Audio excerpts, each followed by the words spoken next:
would make them subject to harsh laws if they were in the wrong place at the wrong time. These and many other women subsequently stood up against the inhumane system of apartheid and laid the foundation for the restoration of their birthright, for freedom and the dignity of all South African women, irrespective of race. They were catalysts in bringing about change to society at that time. Let's fast forward to the night when the final election results were announced at the IEC headquarters and when President Zuma took the podium. 4 brave young women led a silent protest, holding up placards with the words, 1 in 3, Kanga, remember Kwezi, 10 years ago. The ANC Women's League supported number 1, President Jacob Zuma, when he was on trial for rape, and didn't stand up for a fair trial for the victim Kwezi when she had the courage to speak out and lay a charge against the man, Omalume, who had broken her trust. Instead, they chanted, "Burn the bitch," and herded her out of the country into exile, burning her mother's house down in the process. The ANC Women's League is clearly not an advocate for justice for women and has instead reduced itself to placing women's issues on the altar of patriarchal sacrifice. Honourable members, Honourable Robinson, please, just a minute. Honourable members, we know that you can, honourable members, order, honourable members. We know that you can heckle, but please don't drown the speaker on the podium. Please. Thank you. Continue, Honourable Robinson. The ANC Women's League is clearly not an advocate for justice for women and has instead reduced itself to placing women's issues on the altar of patriarchal sacrifice. Why was it that this silent reminder was hysterically denounced by the Minister of Social Development and the President of the ANC Women's League, Batupili Dlamini, along with 2 other ministers from the Women's League?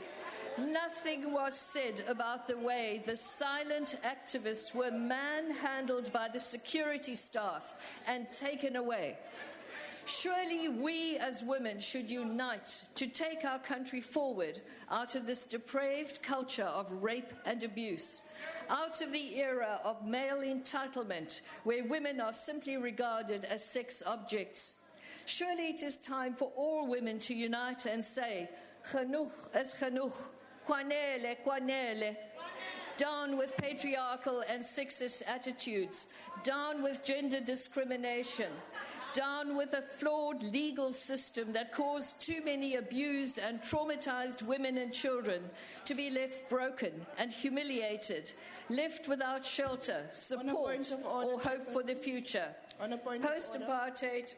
Honourable Robinson, please take your seat for a while. Honourable Lowe. Chairperson, it's a very important debate and a debate very close to my heart. And we can't listen or hear anything the speaker is saying the way that minister is making a noise that side. So please, can you please rule on her, because we would like to listen.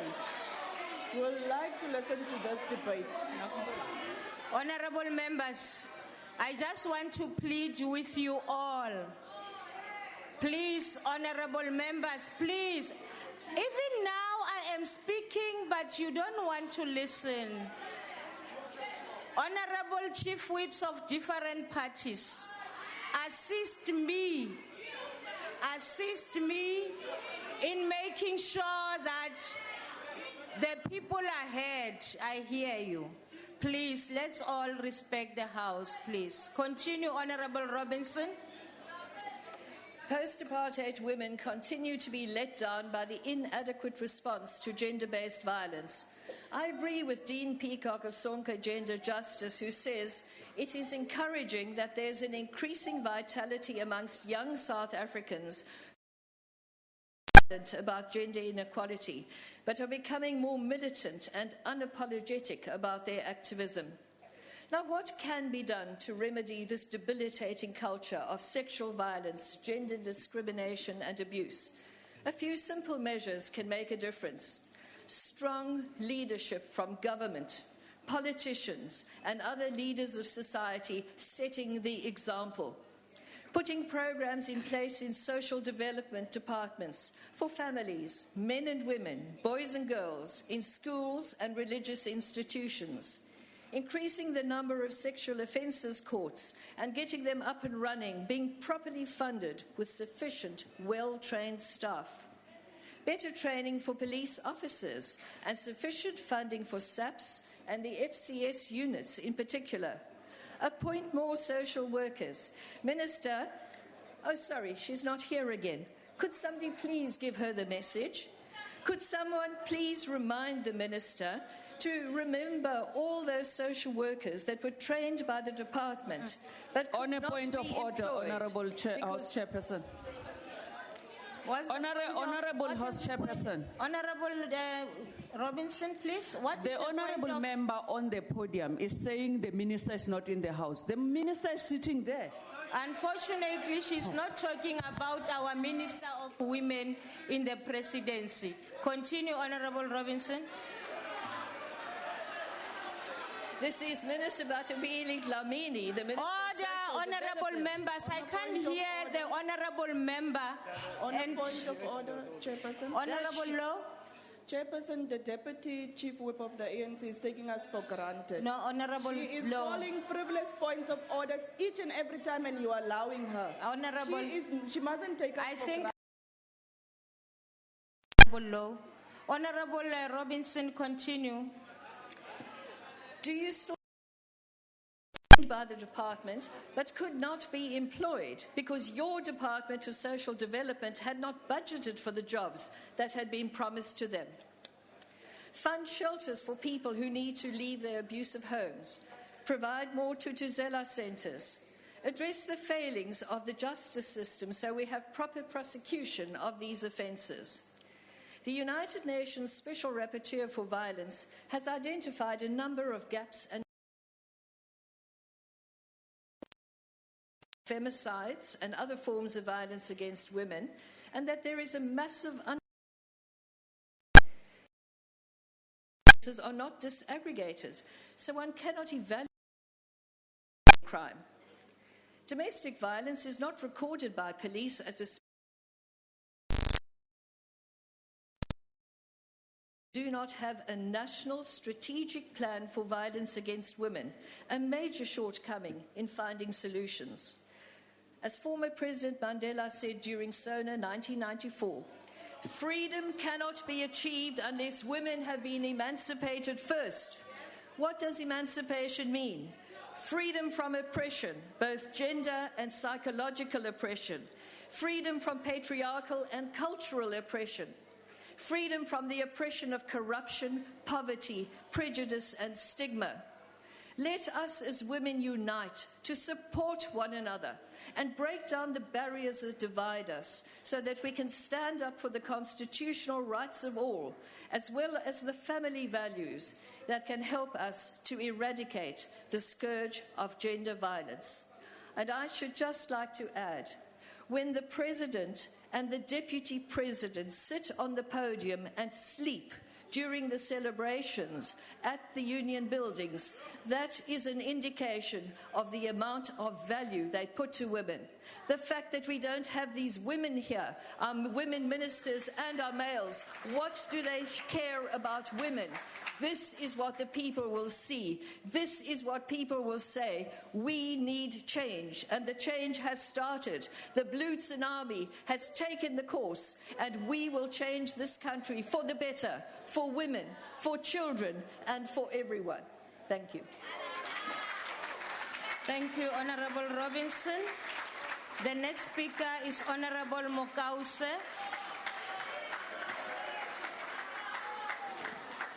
Thank you, Honorable House Chair. It clearly Order, shows, honorable members, again, please. it clearly Reduce. shows the women in your party do not take such debates serious. Anyway, they have learned from the best, number one of this country. Honorable House Chair, We as a country come out of a very painful past, characterized not only by racial oppression of black people, but also as a merciless repression of black women in particular and women in general. Black women were oppressed because of their race, but they also had a different struggle to fight, that of gender imbalances at home and in society. We are a product of a society that has never really learned to value women for the human beings that they are. It is because of the pervasive and unfortunate generalization of women that we have uncontrollable level of rape in this country. It is because we have accepted this to be the norm, that we have women leaders of society, such as the president of the ANC Women's League and the Minister of Water and Sanitation, going to great length to demonize women who stand up and challenge men who see themselves as lord over women's bodies. That these women leaders had nothing to say, nothing to contribute to this country. When 4 brave women stood up in silence to protest against rape culture during the announcement of 2016 local government election results. This speaks volume about the direction we are taking as South Africa. The Constitution we claim to be celebrated around the world protests the rights of women, but we have proven to be anything but adherents of the Constitution as a nation. When Mr. Zuma was accused of raping Kwezi, none of the top women in South Africa stood up and protected poor Kwezi. Kwezi stood up against a Mako man who felt entitled to expropriate her body simply because of the things she was wearing, the way she talked, and because of the socio-economic factors surrounding her. In the Eastern Cape, it was reported that senior government officials, employees of the ANC, are employing people in exchange of sexual favors. They do this because they see top leaders in the ANC, even top government employees of the ANC doing that. Police crime statistics released in September 2015 state that in 2014-2015, there were a total of 53,607 sexual offenses reported to the South African Police Service. These stats are as understatement because most rape cases go unreported.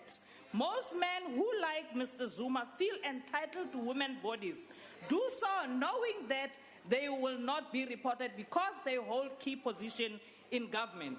We must, as a nation, and we as South Africans, must stand up and say, not in our name, not in the name of women who protested many years ago against the injustices perpetrated by white men in this country. We must stand up.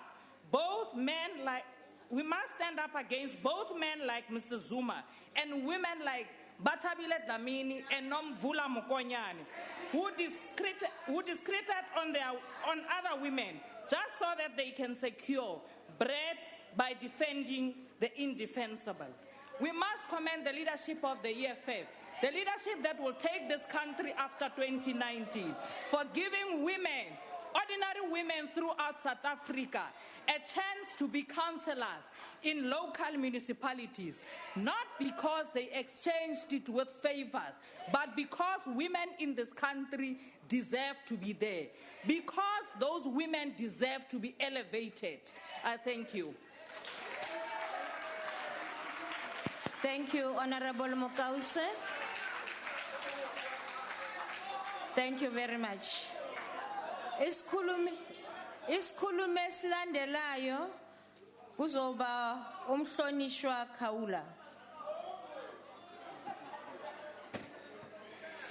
Honorable Chairperson, 1956 was characterized by robust and courageous women who were united in purpose, coming from all walks of life in a single mission to stand for their rights and the emancipation of women. Especially since 1994, South Africa has steadily moved away from patriarchal tendencies to a more gender-equal society. The IFP takes pride in the fact that One of the best speakers that this parliament has ever had is Professor Frini Chinwala, a female. On this very important day, the IFP pays tribute to past and present IFP women parliamentarians and leaders who have served South Africa with distinction. The likes of Honorable C.N. Zigalala, Inka Mas, Professor Harriet Ngubane, Mrs. Msweli, Nonhlanhla Makhubu, Sybil Sittin, Honorable Miss Esnkomo, Honorable Lizel van die Merwe, Honorable El Mbuyazi, J. Vilakazi, Honorable E.E.N. Ngankosi Shandu. The list is endless.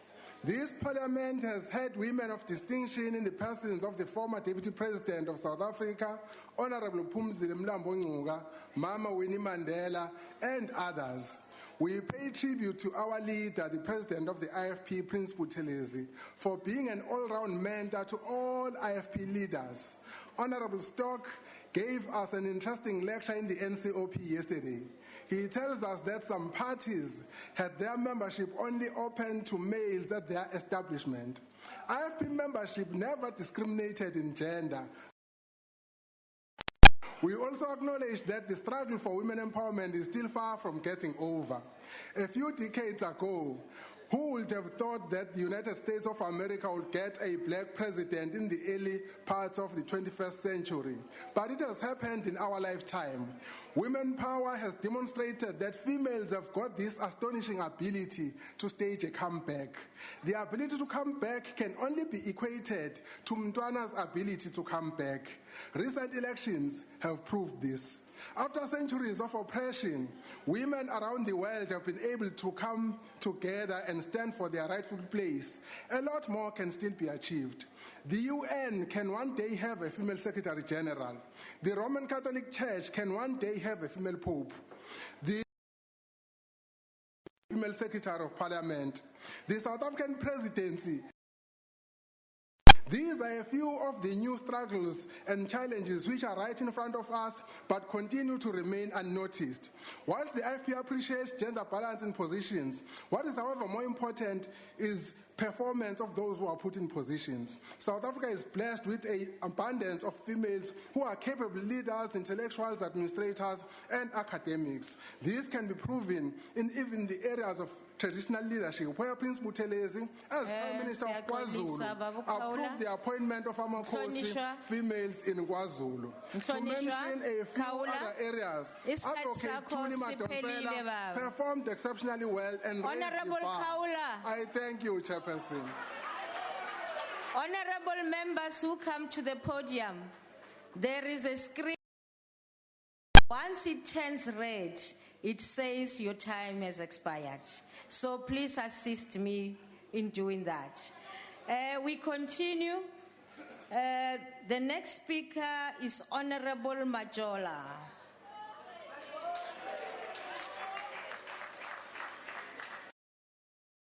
The Honorable Majola's maiden speech, so let's treat it as such.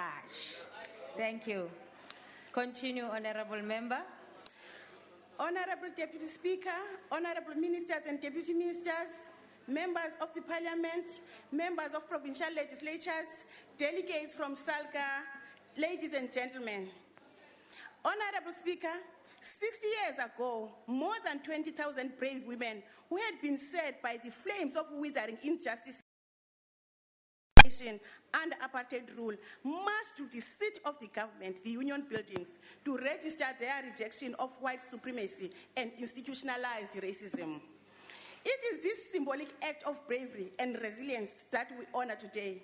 The theme for today's debate pays homage and tribute to the many women of South Africa who remain united in our collective resolve to carry the torch of resilience in our relentless national quest to wage a fearless battle to do everything humanly possible to move South Africa forward. Today's debate gives us an opportunity to also say, as the women of South Africa, we are truly indebted to the relentless efforts of women of 1956 under the courageous leadership of the stalwarts of our fight for gender equality, such as Mamu Lillian Ngoyi, Mamu Helen Joseph, Albertina Sisulu, and Auntie Sophia Williams-Debrain. Honorable Honorable Speaker, just over a few weeks ago, on the 31st of July, our nation joined the masses of women across Africa to commemorate the 54th anniversary of the Pan-African Women's Organization, which was established on the 31st of July, 1962, a year before the formation of the then Organization of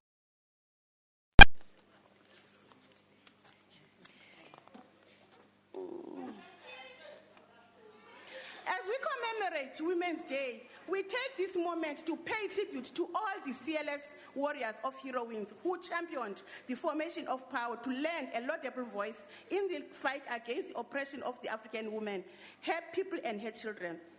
Honorable Speaker, the ANC has been at the forefront of women's struggles by putting forward a vision for a non-sexist society and institutionalizing gender equality and women's empowerment through its policies, its institutional arrangements and intervention measures. We waged a concerted battle to ensure that the ideal of gender equality becomes a fundamental tenet in the Constitution of the Republic of South Africa, particularly in the Bill of Rights.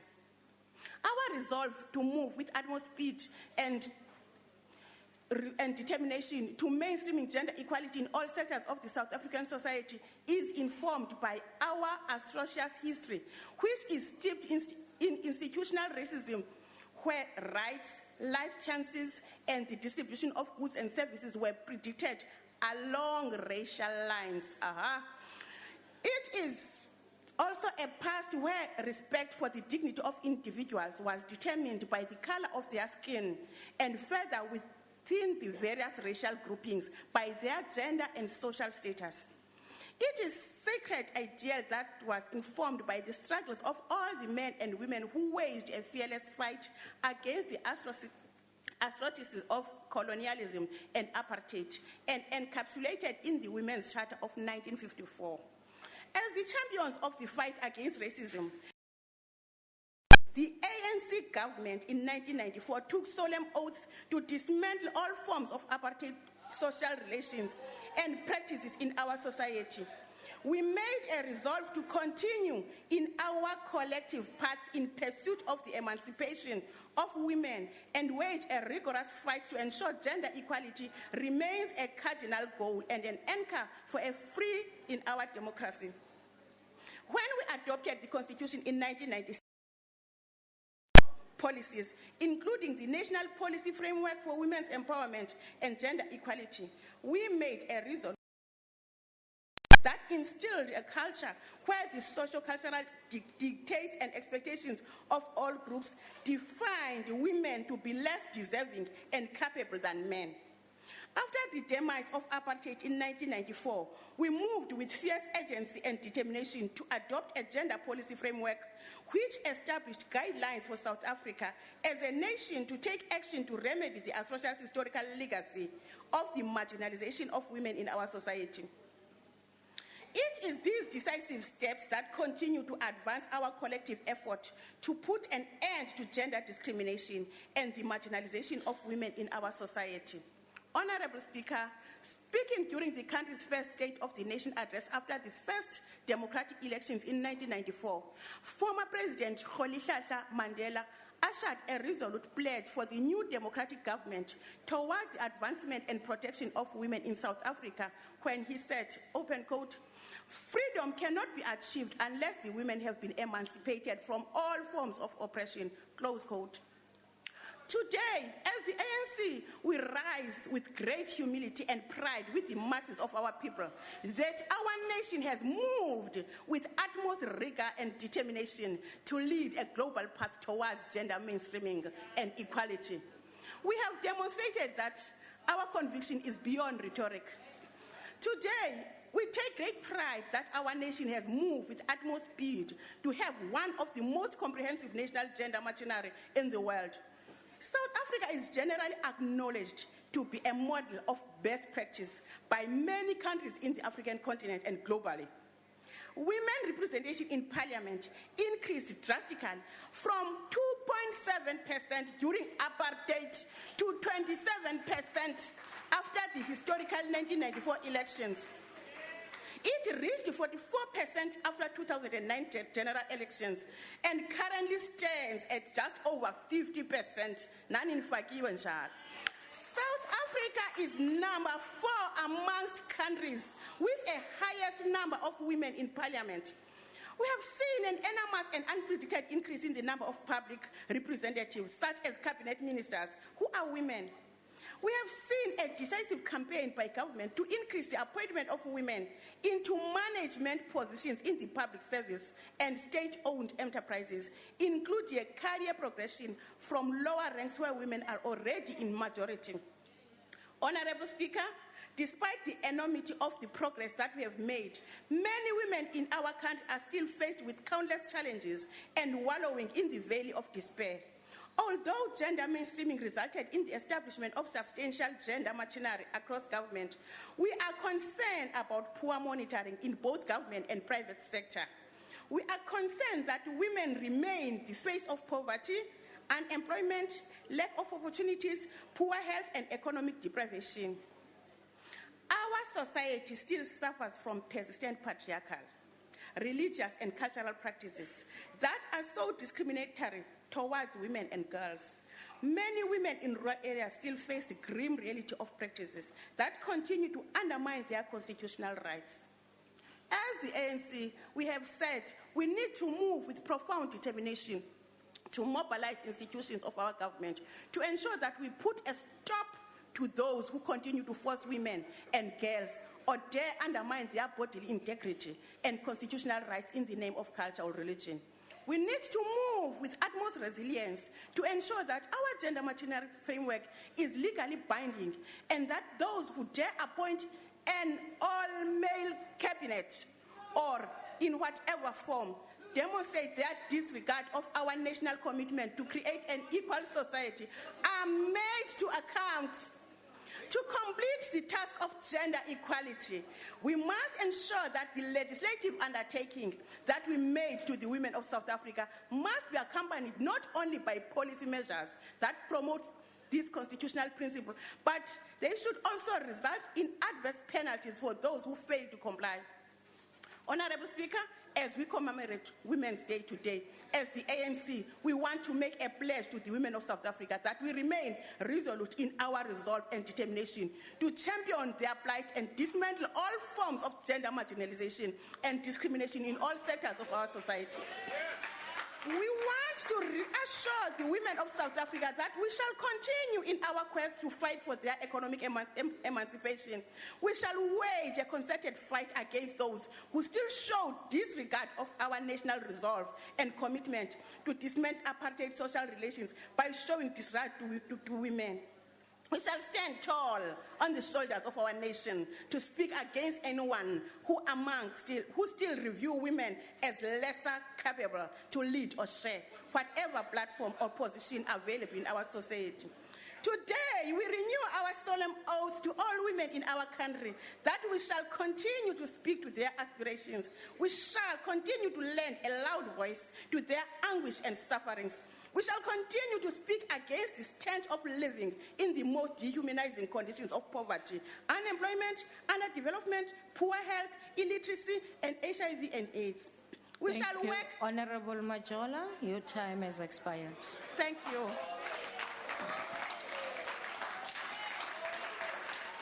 Sebuyisa se latelang ke mohlomphehi Mme Majek.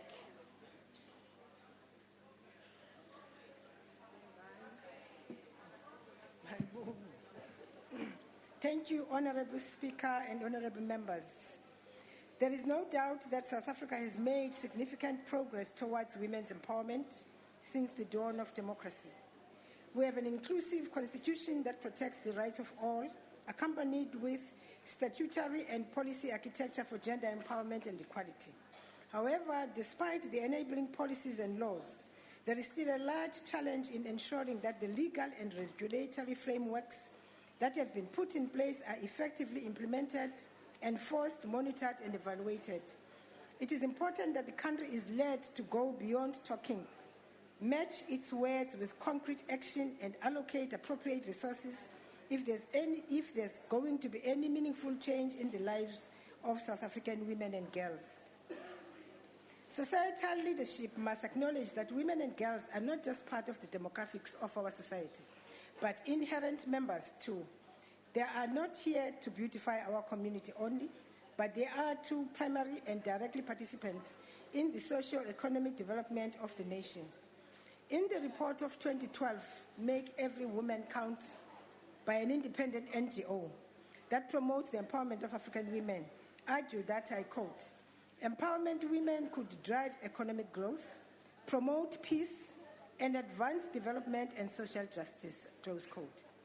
The report further says, open quote, "Women and girls need to be considered as agents of change to enable them to participate in the economic, social, political development within their communities and have equal access to health information services, education, employment, and political positions." Whilst there are many government-driven activities taking place during this month, many of these are in the urban areas. By design, they exclude many women and girls that are locked in the rural hinterland and the informal economic sector. Yet those women and girls can play an important role in the fight against poverty and hunger. In this regard, the United Democratic Movement re-emphasizes the great and urgent need to make government programs accessible to rural women. The Ministry of Women and the Department must be given more capacity and resources to enable it to discharge its mandate. The Commission for Gender Equality must be capacitated with clear recourse mechanisms to hold accountable all those who fail to comply with the legislation meant to empower women. An enabling working environment must also be created for women in the informal sector. Such should be adapted to the needs of the local women so that their businesses can flourish. As I close, Honourable Speaker, government must create mechanisms for the support of women with their great efforts to access capital, capacitating them in the business and protecting them from unfair competition. The time to act and act decisively is now. I thank you. Thank you, Mama Jake. Volgens is achtbare lid van der Merwe.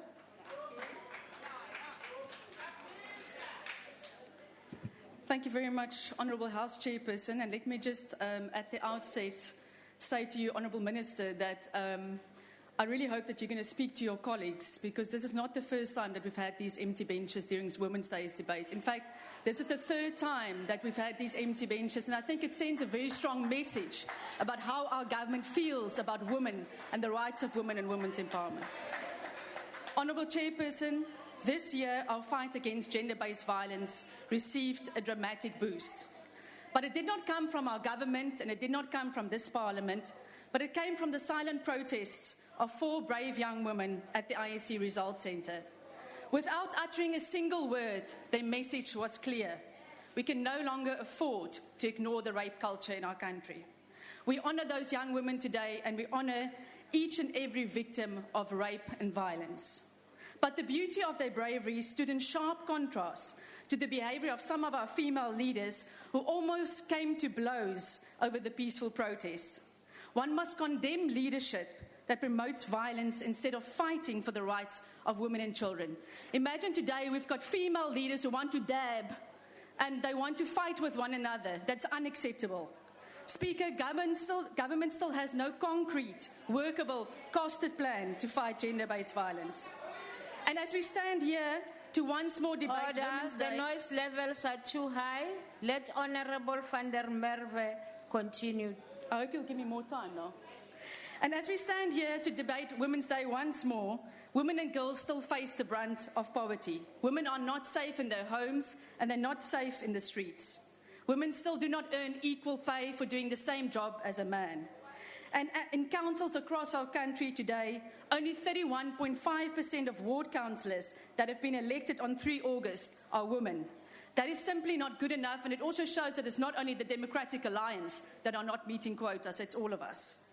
We know these are the facts, but somehow we do not act until it becomes personal to us. So today I want to speak to you about one young woman, the 15-year-old Beauty Kudzwayo from KwaZulu-Natal. Although Beauty's family earns very little income, she aspires to becoming a nurse. She hopes to finish grade 12, but she faces a hidden obstacle. Once a month, she's forced to miss a week of school simply because her family cannot afford sanitary products. So she sits at home wanting to rejoin her classmates and wondering how she'll ever catch up. Like millions of South African schoolgirls, Beauty forfeits her right to education for a few days each month. She falls behind her curriculum, she misses tests. For every step she takes forward, she's got to take a step back. We tell her that women are the backbone of our to be the drivers of the economy, but we're failing young women like her. If this government can provide free condoms, even flavored ones, we can provide free sanitary products to schoolgirls who need them. And in fact, this was the commitment of President Zuma in 2011 in his solar address, and our girls are still denied their education. Is a date as no Thank you. Honourable House Chairperson, in conclusion, the IFP Thank you. Thank you. Thank you. Nhlonishwa Ngcabe. Honourable Chairperson, honourable members of the House, the guests in the gallery, Malibongwe, Ikamala Makoskazi. On the 9th of August 1956, 20,000 women marched to the Union buildings. They sent a public dated and be silenced by the unjust laws of apartheid, and they carried a message of hope, a dream that they cherished then, and a dream which is relevant even today. The petition they handed over on that momentous day ended with these words, and I quote, "We shall not resist until we have won for our children their fundamental rights of freedom, justice and security," unquote. Today we honor the women of 1956. We honor their courage, their determination and their resolve. Yet we have to ask ourselves whether we are doing justice to their dream. Have we embraced wholeheartedly their desire for freedom, justice and security, or are we paying lip service to those noble ideas? Our Constitution certainly embodies the core values for which the women marched in 1956. But as we know, the guarantee of rights on paper does not automatically translate to giving effect to such rights in everyday life. We rely on government, on our Chapter 9 institutions and our courts to protect our rights. Yet we find that South Africa has an unacceptable high prevalence of violence and abuse against women and children, and we have a crime rate which makes a mockery of our rights to security. We live in a society where young people have lost the respect for the elderly, where grandmothers are raped and women still being seen as object of sexual gratification. This needs to not be so. Honourable members, the NFP believes in the old saying that, and I quote, "The hand that rocks the cradle rocks the world," unquote. And we believe that the lessons taught by a mother today will lay foundation for action tomorrow. Today we call upon women of South Africa to unite once more, not against the unjust laws of apartheid in 1956, but against the unjust society which does not give expression to their dream of freedom, justice and security for all. We call upon mothers to lay a strong foundation for their children, to give effect to this dream, to unite and mobilize their neighborhoods against the social ills of drug abuse, violence and poverty. We call on women of South Africa to once again say, enough is enough, no more. The dream of freedom... Thank you very much, Honourable Member. Their screen is now red. Thank you so much. Thank you. Thank you. The next speaker is Honourable Mukwele.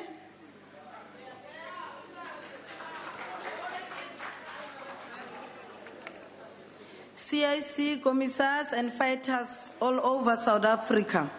We must indeed salute our women for their determination, their strong will, persistence and vision. Black women, they are strong, black women in particular. Your power is the source of courage and a pillar of our society. We pay tribute to you. Mokhadi Kasta Semenya, we pay tribute to you and congratulate you on your gold. Despite the humiliation, relentless hostility, and cruel harassment, even by officials of sporting bodies, you were incredible. Yours in truly a golden victory, and must inspire every girl child regardless of their upbringing or their current circumstances. And on behalf of economic freedom fighters, we love you all. Nevertheless, those who were entrusted to lead us, champion our progress and protect our rights as women are the ones that are letting us down. Batabile Dlamini, instead of standing in solidarity with young women who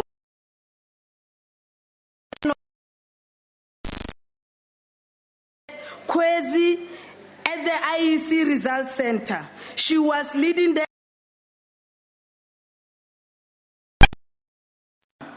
for raping a sex. Batabile does not even have the courage to mention Kwezi by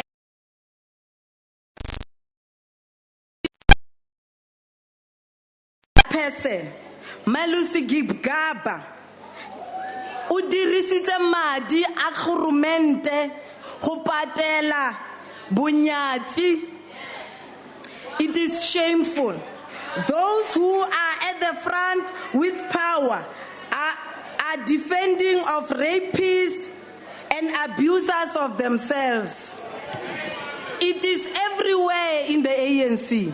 Councillors are demanding for sexual favors from desperate, unemployed women graduates in exchange of jobs in the municipalities. At branch level, branch leaders are demanding sexual favors from poor and desperate unemployed women in exchange of EPWP jobs. As women in South Africa today, we find ourselves trapped in an uncaring and harsh reality. Even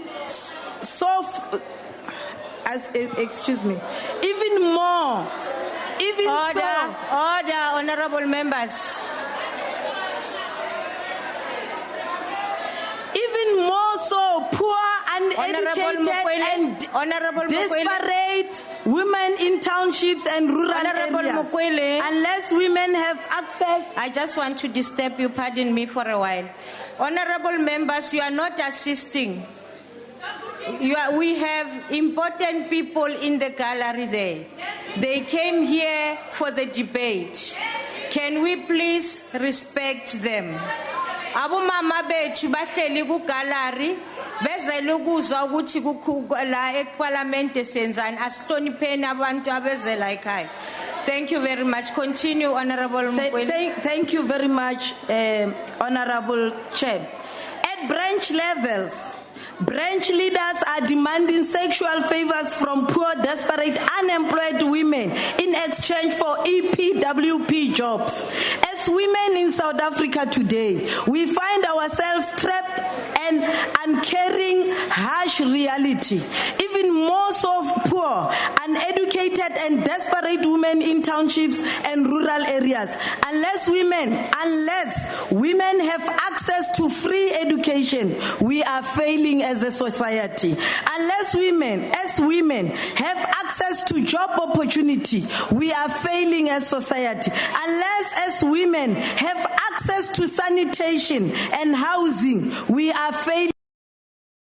Women, we have access to free sanitation towels that Zuma promised for 4 years ago. We are failing as a society. Unless a girl child in a corner of the country, rural, urban, in schools, in churches and homes, and everywhere is safe, we are failing as a society. As economic freedom fighters, we would like to say thank you to the majority of women who rejected the kleptocracy in municipal elections for rejecting the ANC. I would like to take this opportunity again. Order, honorable members. Order. I would like to take this opportunity again to say to South Africans, thank you for voting out ANC in the most economic hub of South Africa. Really lebogela gore ebe le khonne gore le diragatse di powers tsa lona go netefatsa gore arrogance e leng teng mo South Africa ka ANC ya khaolwa ginger ra go netefaletsa gore come 2019 Chair. your seat Honorable Chair. ginger Honorable Mukwele, please take your seat. Honorable Minister order, honorable members, order. Honorable Minister. Honorable Chair, it is no secret that that side. Order. Honorable member, please, can you raise your point of order? Yes, it is absolutely no secret that that side gave me that name. In this house, I am Honorable Lindiwe Zulu.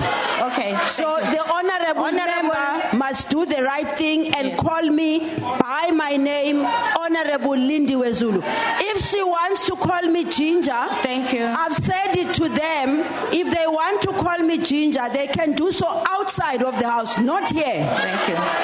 Honorable members. Honorable members in the gallery. I think ngikhulumile nani lapha ku gallery ukuthi ninga participate. Honorable Mukwele, let us, in this house, we are all honorable members, so let us refrain from calling names. I've never mentioned any person with a name. Thank you. Continue. South Africa, Honorable member, Honorable Chair. Honorable Mukwele, Honorable Mukwele, please sit. Honorable Chair, it is the members of the IFP, of the EFF. No. Ngiyaxolisa kakhulu IFP, ngiyaxolisa kakhulu nje futhi. It is members of the EFF who have given me that name. And I have respectfully respected them and accepted. Yes, and accepted. They have absolutely no right of calling me by that name in this house. So the member must really withdraw that, because in the house I am Honorable Lindiwe Daphne Zulu. Thank you. Honorable Mukwele. Honorable Mukwele. Le Jacob Zuma ya go rape Kwezi jaaka economic freedom fighters re tlo netefatsa gore ya bulwa ebile ya investigatiwa o dirile Honorable Mukwele. No, honorable members, let me say this. I've been calling on the name of Honorable Mukwele. Honorable Zulu, please take your seat. I'm ruling on the matter. But she has to come back there and apologize. I'm ruling on this matter. Honorable member Zulu. Honorable Mukwele. I've never called you by your name. Honorable Mukwele. Honorable members. Honorable Chair, it's not right. Yeah. It's not right. Honorable members, I think this behavior is above what I can do now. I want to plead with you, honorable members, that this particular behavior will be followed up. Thank you very much. Thank you. Honorable House Chair, thank you so much for what you have noticed and the follow-up. But including in that, I want also, when you do your ruling, you consider rule number 82 and point number 3, which has been displayed by the member that has been speaking. I will appreciate it. Rule number 82 and point number 3 when you do that ruling. Thank you, Honorable Member. Can we continue? Honorable Kata? Point of order. Can I be recognized, Honorable Chair? Honorable Chair? Honorable Kata, take your seat. Yes. The Honorable Member stood up first. Can we allow her? Honorable Mashabela will come to you. Thank you. Just in relation to the previous request for a ruling in terms of Rule 82.3, I've been through the joint rules. This is a joint sitting. The joint rules apply today, not the one you're showing. I don't know what the functions and powers of a subcommittee have to do with what the substance. Thank you, Honorable Steenhuisen.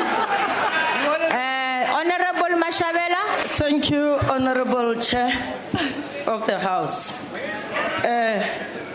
Honorable Chair, in terms of the rules of this House, no member may converse aloud during debate. And our member there was disturbed by the member of the ANC from the beginning to the end of the debate. So I think if they continue to behave like that, there will never be peace in this House. Thank you. There is no member of the ANC who will stand there. We are going to disturb them. Honorable Mashabela, while I hear you, we cannot promote that anarchy in the House. Even though we hear what you are saying, really, you cannot say that. Continue, Honorable Kata, it is your time. Thank you, point of order. I want Honorable Low. On a point of order, Chairperson. Chairperson, it seems you are losing control of the House. You have earlier on made a ruling on the gallery not to participate in this House sitting. And it seems they are not taking your ruling seriously. So I will call upon you to call the bouncers and take out all of the members that are continuing to participate in this debate. Thank you, ma'am. So please, can you rule on it? I think before you even stood up, I've already pleaded with them for the second time to say, please don't participate. Gyanbawa. Honorable Kata, could you continue, please? Yeah, thank you, Chair. I want to take the opportunity today to firstly remember the fallen, honour the fighters, and to reach out to government, the health sector, and most importantly, to all of those affected by cancer. You're going to ask the question, why today? Well, cancer affects 1 in 4 South Africans, and every one of them comes from a womb of a mother. No mother, no matter the child's age, wants to see her child fight, suffer, or die from cancer. Sadly, the cancer registry was stopped in 2004 due to the right of confidentiality and the relationship between HIV/AIDS and cancer